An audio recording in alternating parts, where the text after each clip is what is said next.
Arcângelo de Deus Carvalho nasceu em 1926 e é barrense. Não mais está fisicamente entre nós, mas as suas memórias continuam. Memórias de lugares, memórias de pessoas, memórias de espaços, memórias de costumes. Quem vai contar as memórias do barrense Miguel Arcângelo de Deus Carvalho, as memórias deste barrense sobre a sua cidade natal, é o seu filho, o poeta Elmar Carvalho, da Academia Piauiense de Letras. Miguel Arcângelo de Deus Carvalho é o nome completo de meu pai.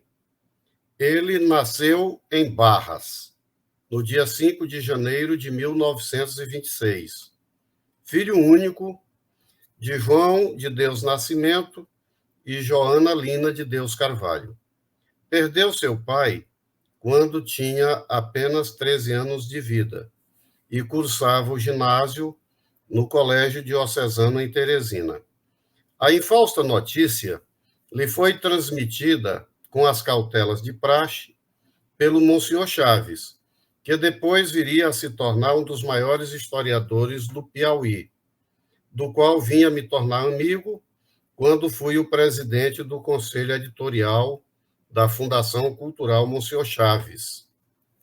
Recebeu a impactante notícia da morte de seu pai logo após concluir a prova parcial do dia 30 de setembro de 1939.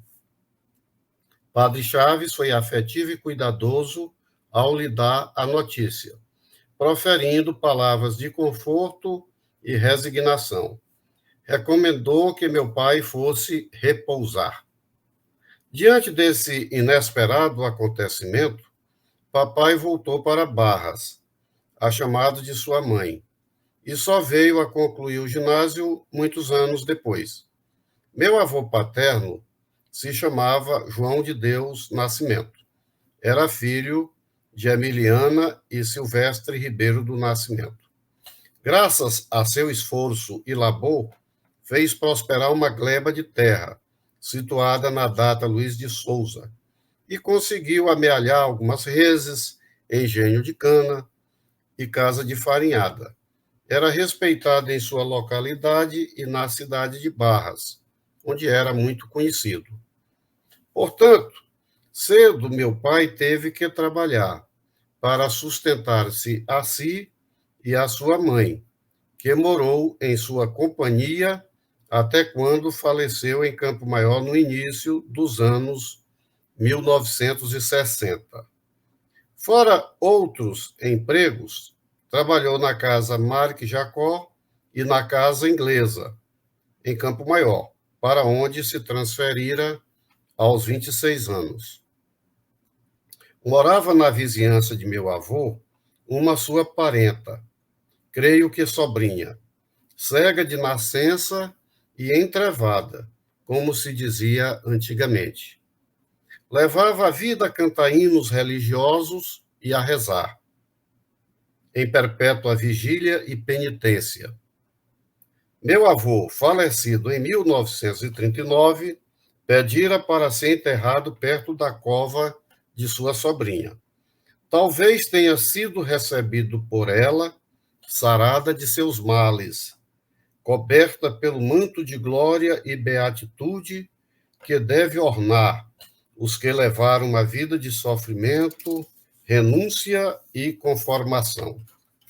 No cemitério campestre da Chapada de Luiz de Souza, perto de Faveiras, Sambaíbas, Paus d'Arcos e Pequizeiros, repousam lado a lado os restos mortais de meu avô João de Deus e dessa parenta, que aceitou com fé e resignação o sofrimento que lhe coube, e que viveu como um anjo a orar e a entoar cânticos e excelências a Deus. Meu avô conheceu minha avó na cidade de Barras, onde ela morava em companhia de seu irmão Elpidio Lucas Furtado de Carvalho. Chamava-se Joana Lina de Deus Carvalho e nascera em Piripiri. Era filho de Miguel Furtado do Rego e de Isabel Lina de Carvalho, ambos de antigas estirpes piauienses. Muitas décadas após meu pai deixar o seu pago, fui com ele conhecer o local onde ele nascera, uma gleba encravada na data Luiz de Souza, que fica a poucos quilômetros da cidade de Barras. Vi meu pai tomado de profunda emoção, com os olhos marejados, a olhar o olho d'água de sua infância, que ainda corria perene, a rever o buritizal da várzea e o morro verdejante, onde se erguera outrora a casa de seu pai. Meu pai, ainda bem moço, veio para Campo Maior, onde trabalhou na casa Marque Jacó e na casa inglesa, como já disse. Posteriormente, ingressou no antigo Departamento de Correios e Telégrafos, DCT, através de concurso público, no ano de 1958. No início de sua vida de casado e de servidor público, morou no povoado Papagaio, hoje cidade de Francinópolis, por cerca de um ano. O DCT virou ECT, nos anos 1970, e meu pai terminou indo para Parnaíba, onde por vários anos chefiou a agência local dessa empresa. Mas amante e veterado incondicional de Campo Maior, após sua aposentadoria, terminou regressando mais uma vez à minha terra natal, onde morou até o falecimento de minha mãe, Rosália Maria de Melo Carvalho, ocorrido em 2013, quando se mudou para Teresina, onde faleceu em 5 de novembro de 2017. Nos seus últimos anos de vida, morou em companhia de meu irmão Antônio José e de sua esposa Maria de Jesus.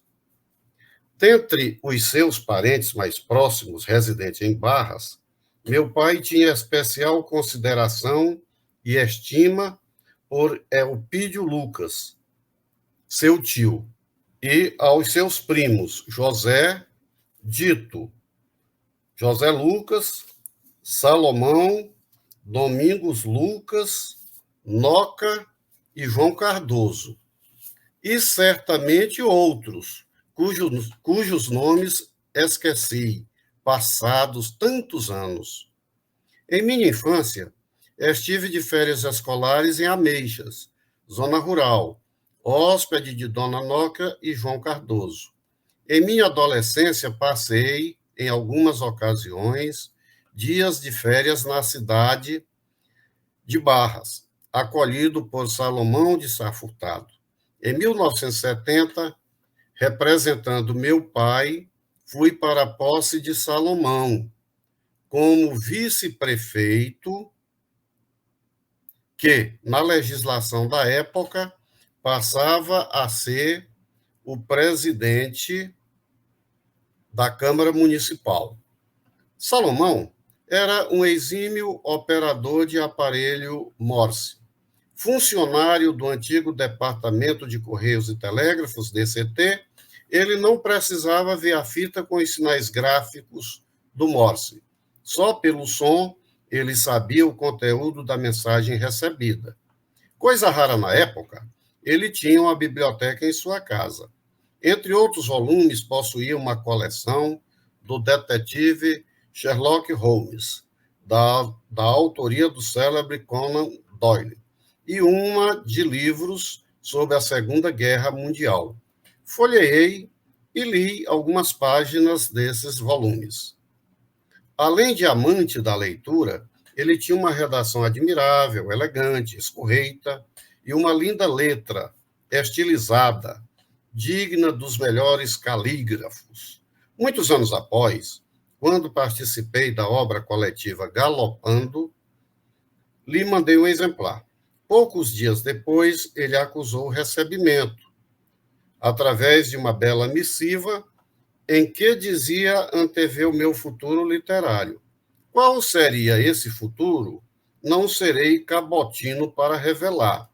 Mas essa previsão alvissareira, sem dúvida, era fruto da amizade que ele tinha por meu pai e que era correspondida na mesma intensidade.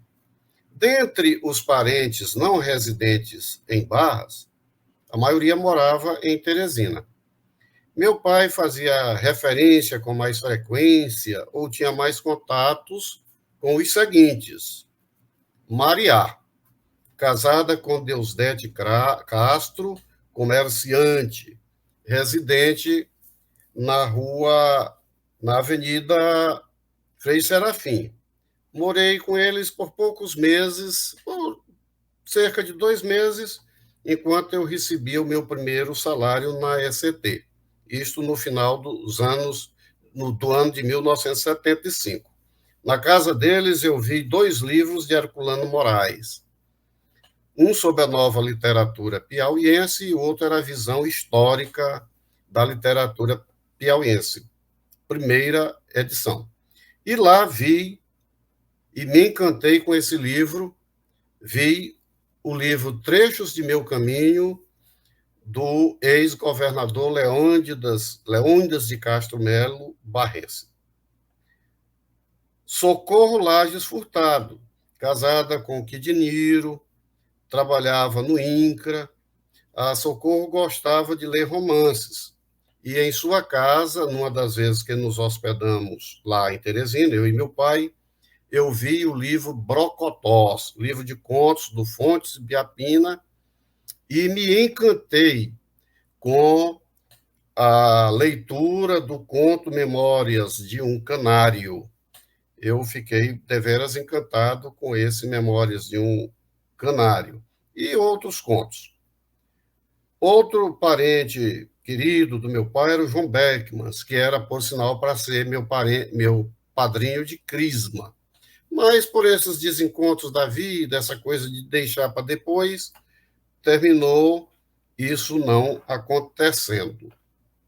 Outro parente próximo que se falava nele era o Sebastião Aécio de Carvalho, médico e que exerceu vários cargos importantes na Secretaria de Saúde do Estado do Piauí. E um outro próximo, e que vi várias vezes nos Correios, quando eu era menino e depois adolescente, era o Bilé Carvalho. Bilé Carvalho tinha uma voz forte, grave, estentórica, vibrátil, quase um trombone.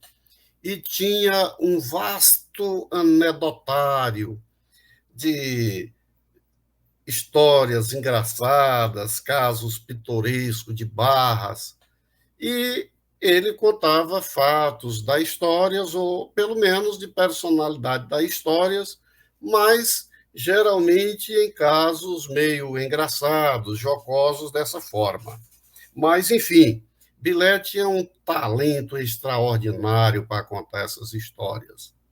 Algumas anedóticas, outras meio travestidas de verdade, ou meias verdades, ou um tanto fantasiosas, ou que o povo lhe atribuía um caráter anedótico. Meu pai, certa vez falou, mas eu já não me lembro bem, de que havia em Barras 2 times, um com a camisa de uma cor, outra de outra. Esses 2 times, talvez dos primórdios lá do futebol de Barras. E ele jogou num desses 2 times na posição de goleiro. Creio que em sua adolescência ou comecinho da juventude, até porque ele saiu de lá, de Barras, ainda jovem, né? Aos 26 anos.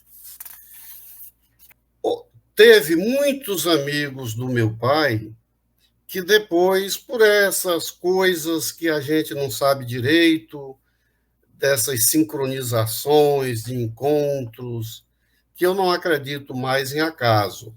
Mas o fato é que meu pai teve uns amigos que depois vieram a se tornar pessoas amigas minhas, muito próximas. E entre eles eu cito Dr. Wilson Carvalho Gonçalves. Eu o conheci a primeira vez quando ele foi aplicar umas provas do DASP. Ele era o chefe da ESAF no Piauí. E, representando o DASP, ele foi aplicar lá na SUNAB, onde eu era fiscal, umas provas para a sessão interna que na época existia. E a delegada pediu que eu auxiliasse. E aí, eu vendo o seu nome, fiquei curioso e perguntei se por acaso ele seria de Barras. Aí ele disse: eu sou. E você é de Barras? Eu disse: não, meu pai é de Barras. Aí ele perguntou quem era, aí eu disse, aí ele identificou na mesma hora, disse: ah, o Miguel foi meu amigo e tal. E depois o papai confirmou isto. E a partir de então eu nutri uma grande amizade com ele, tanto que alguns dos importantes livros dele, dicionários, antologias, de alguns eu participei como verbete ou incluídos lá na antologia, e de alguns eu fiz o prefácio, e de alguns outros eu fiz a apresentação no dia do lançamento, porque ele criou tanta amizade com isso, que era uma forma dele de demonstrar amizade por mim, de me prestigiar, de me tornar talvez mais conhecido.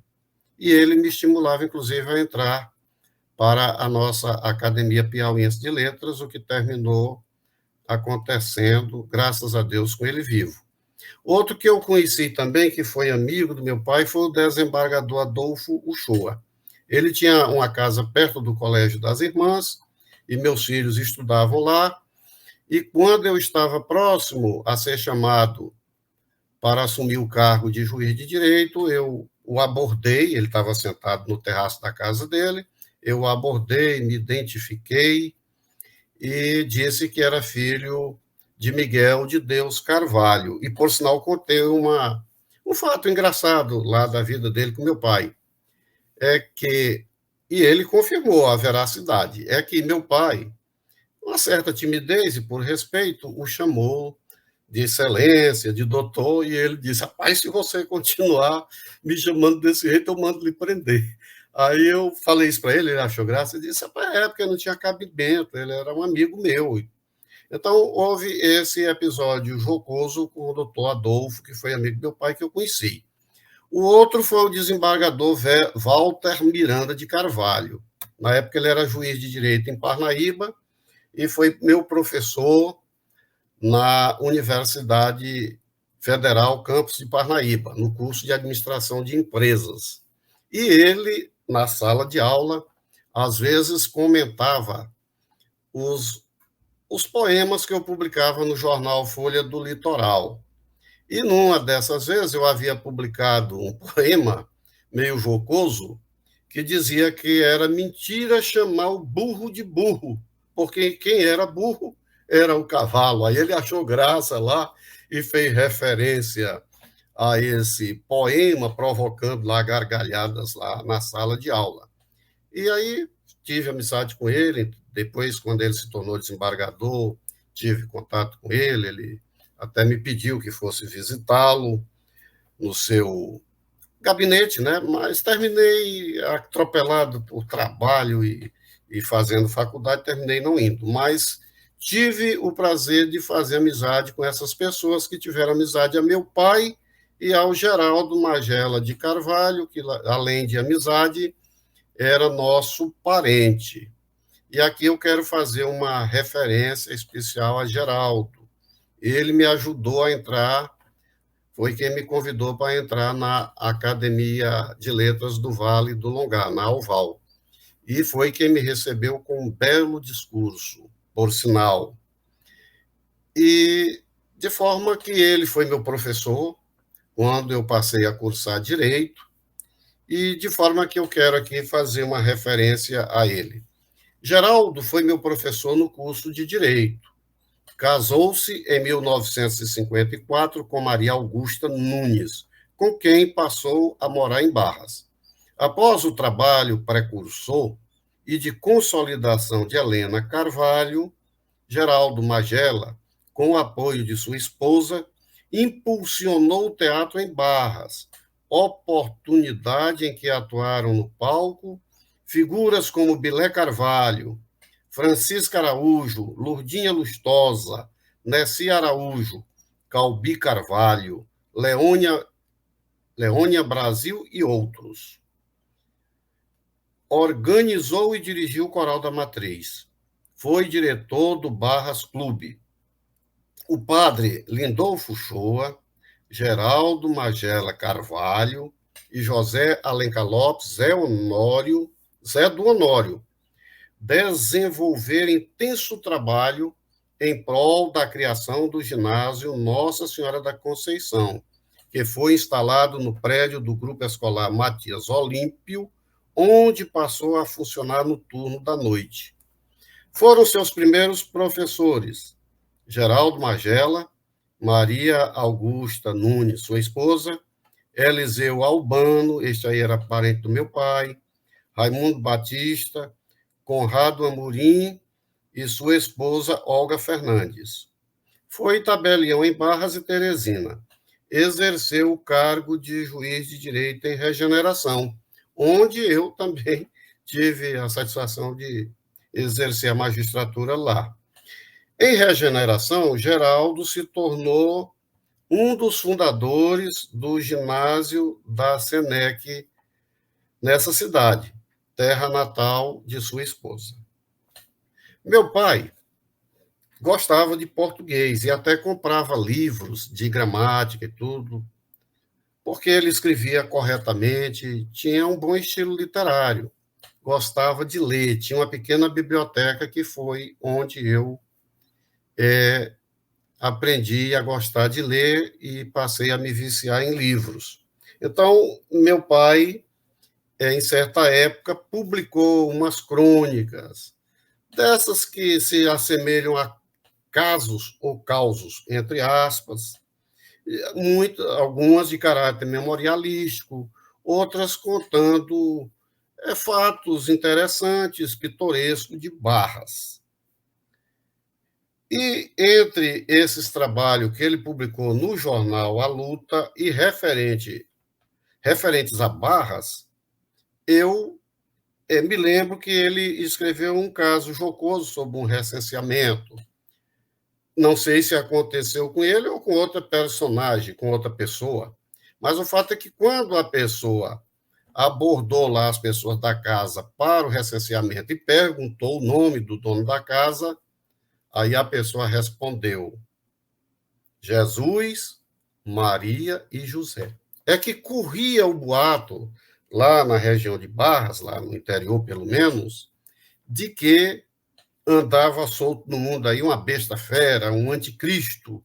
E aí as pessoas, para afastar essa besta fera ou esse anticristo, aí eles respondiam dizendo que aquela casa era habitada por Jesus, Maria e José.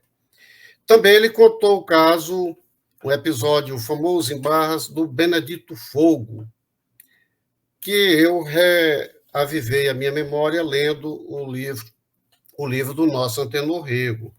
Então, foi para Barras um delegado atrabiliário, violento, torturava os presos, humilhava as pessoas na rua.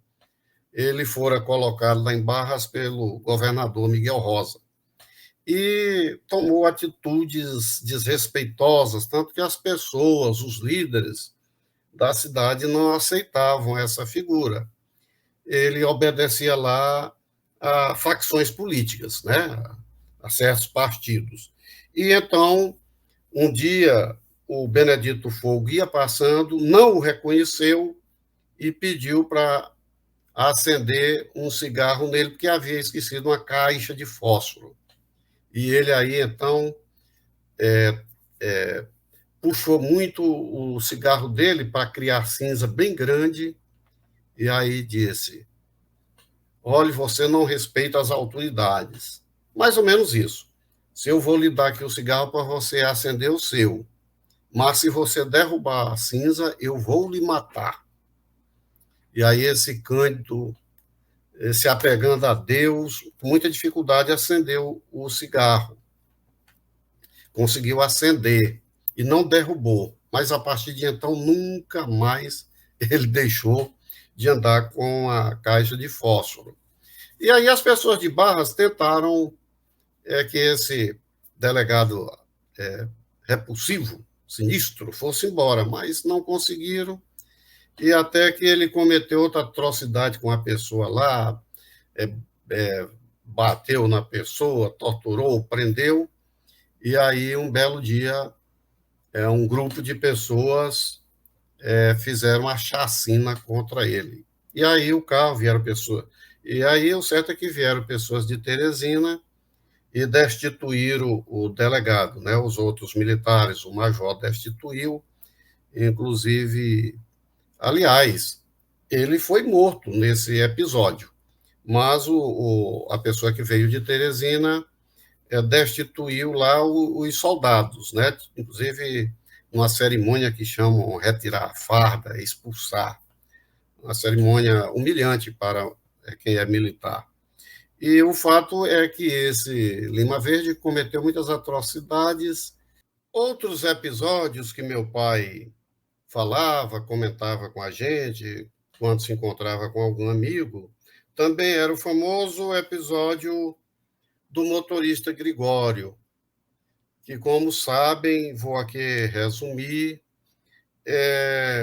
foi vítima de uma casualidade, de um acidente. Ele vinha dirigindo um carro e um filho do tenente Florentino correu no rumo do carro, ele ainda desviou o carro, mas, de qualquer forma, o menino se acidentou e esse menino já estava doente com um problema intestinal e veio a falecer 2 dias depois.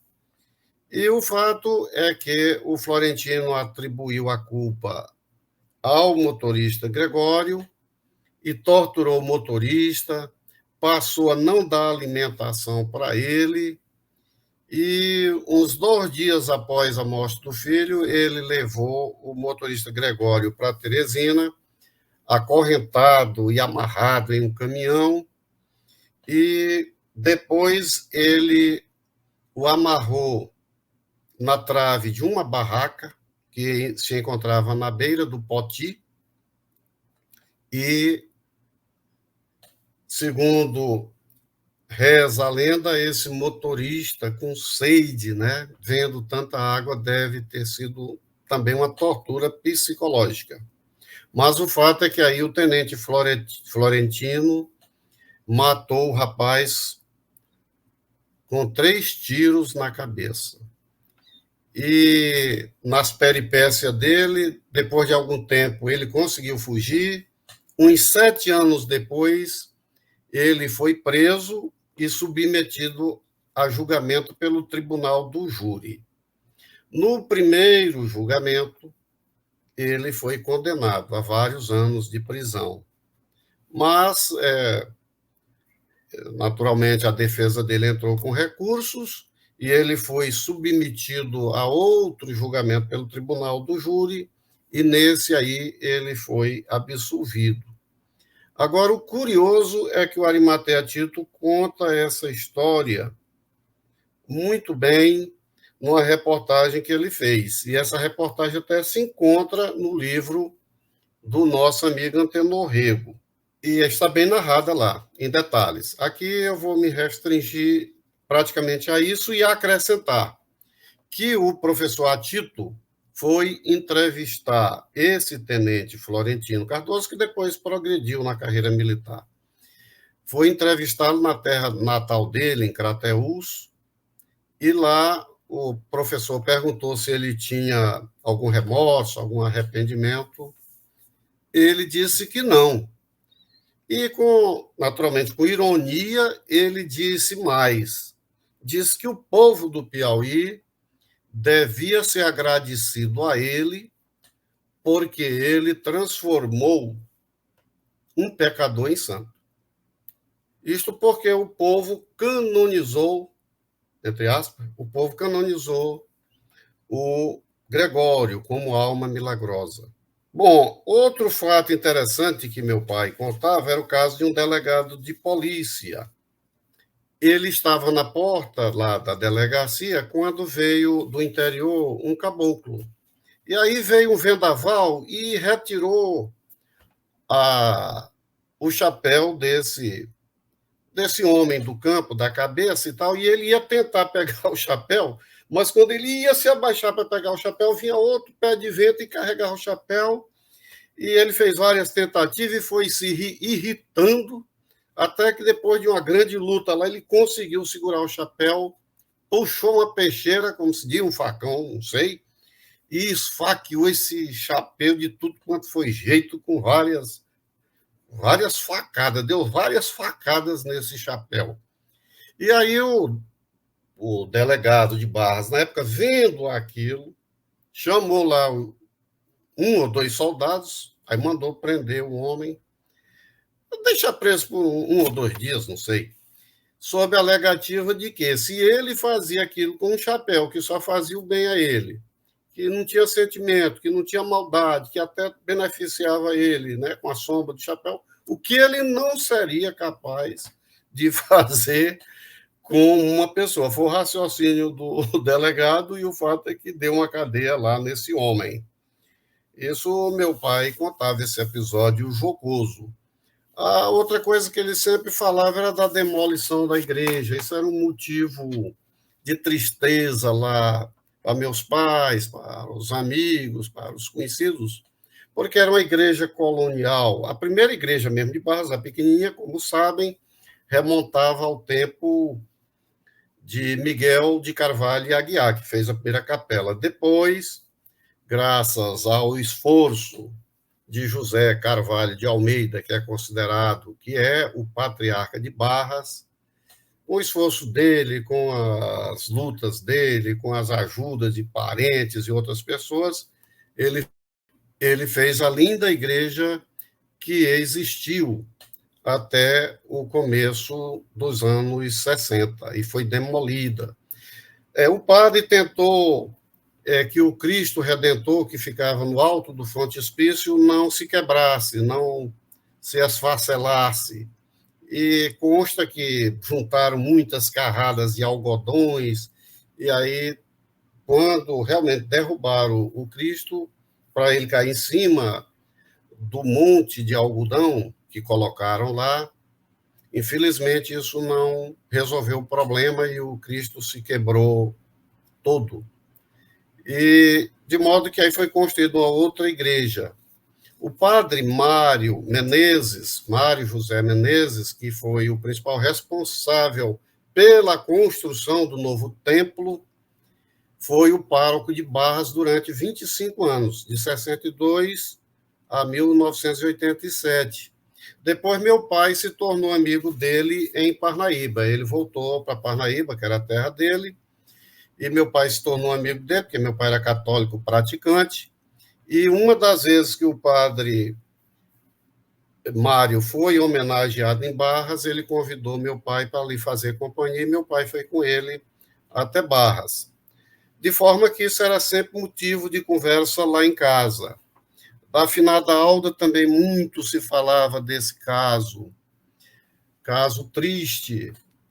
Alda Rodrigues da Silva, filha de retirantes cearenses, tanto que o seu pai se chamava Manuel Cearense, morava na localidade Ameixas, por ali assim, e foi casar-se em Barras exatamente no dia 9 de julho de 1961.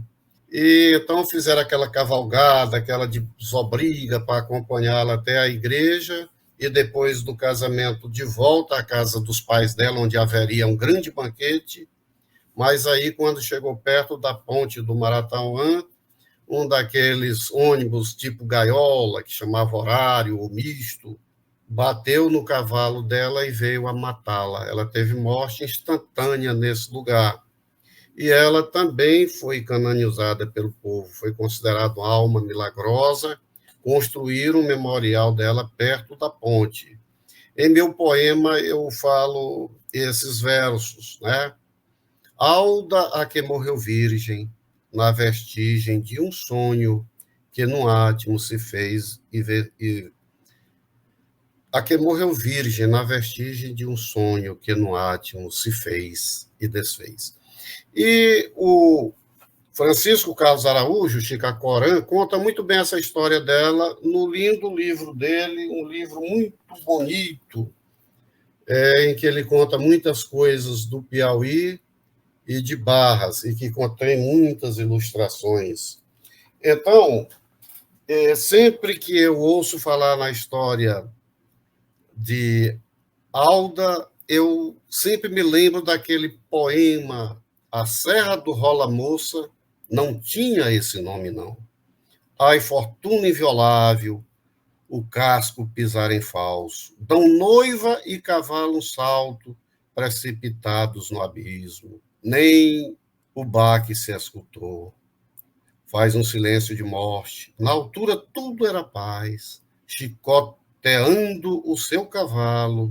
No vão do despenhadeiro, o noivo se despenhou. E a serra do Rola Moça, encerremos este depoimento, façamos a sua conclusão. Vendo tantos amigos na missa em que comemoramos os 90 anos de nosso pai, lembrei-me de um caso contado pelo escritor Orígenes Lessa a respeito do sepultamento de seu pai, que teve um grande cortejo. Um forasteiro, admirado, perguntou a uma pessoa que chorava se o falecido era uma pessoa muito importante. Recebeu, entrecortada por soluços, a seguinte resposta: não. Era só muito bom. Fazendo coro, poderia dizer que apenas comemorávamos as 9 décadas de um simples homem bom. Meu pai era efetivamente um homem bom, um homem temente a Deus e que temia magoar ou prejudicar o seu semelhante, preferindo prejudicar-se a si mesmo. Talvez alguns de seus pequenos defeitos, que todos os temos, sejam consequência de suas virtudes e qualidades de homem bom, de uma pessoa que sempre teve dificuldade em dizer não, que procurou sempre não contrariar ou magoar quem quer que fosse. Algumas vezes ele se prejudicou por causa disso, por causa dessa virtude que alguns consideram fraqueza ou tolerância algo excessiva. Contudo, Deus o protegeu e ele alcançou os seus 90 anos de idade sem maiores percalços e sobressaltos. Em meados dos anos 1990, já homem maduro, fui com minha mulher Fátima e meus filhos João Miguel e Elmara Cristina assistir a um espetáculo circense. Vindo os malabaristas, trapezistas e acrobatas em esforço extraordinário, no paroxismo de suas forças e concentração, dando tudo de si em esmero supremo para que sua apresentação fosse perfeita, me lembrei do tempo em que meu pai me levava aos circos que iam a Campo Maior. Ao lado de meu pai e de minha mãe, me sentindo acolhido e protegido, eu admirava as acrobacias mágicas, pulutricas e malabarismo. Foi então que uma súbita emoção me sacudiu as fibras da alma e do coração, e eu senti a sombra de meu pai assomar das brumas do passado e me tomar as mãos. Foi assim que nasceu o poema Emoção no Circo, com o qual encerro este depoimento. Emoção no Circo. para João Miguel e Almara Cristina. Pelas mãos tenras de meus filhos, a magia do circo me chegou. Atropelado por emoção e saudade, meu coração foi atirado de lado a lado, pelas piruetas de capetas e palhaços. Infiltrou-se nos malabares e me trouxe meu pai e o circo encantado de minha infância. As lágrimas escorriam e eram estrelas e vagalumes que pingavam da cartola ensopada de um mago. A lembrança de meu pai assomou da sombra do passado, suavemente sentou-se a meu lado, tomou-me as mãos de uma criança. Muito obrigado.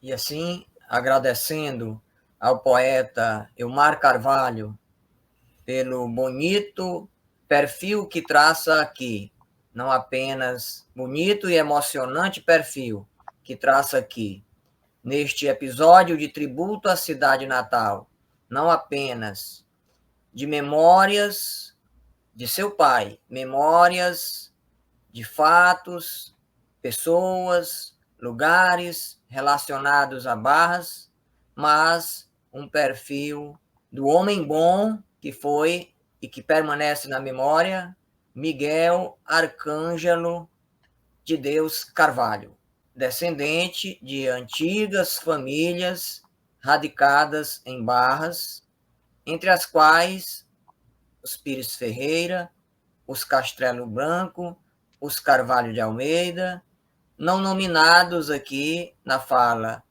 do poeta Elmar Carvalho, e a elas aqui faço referência.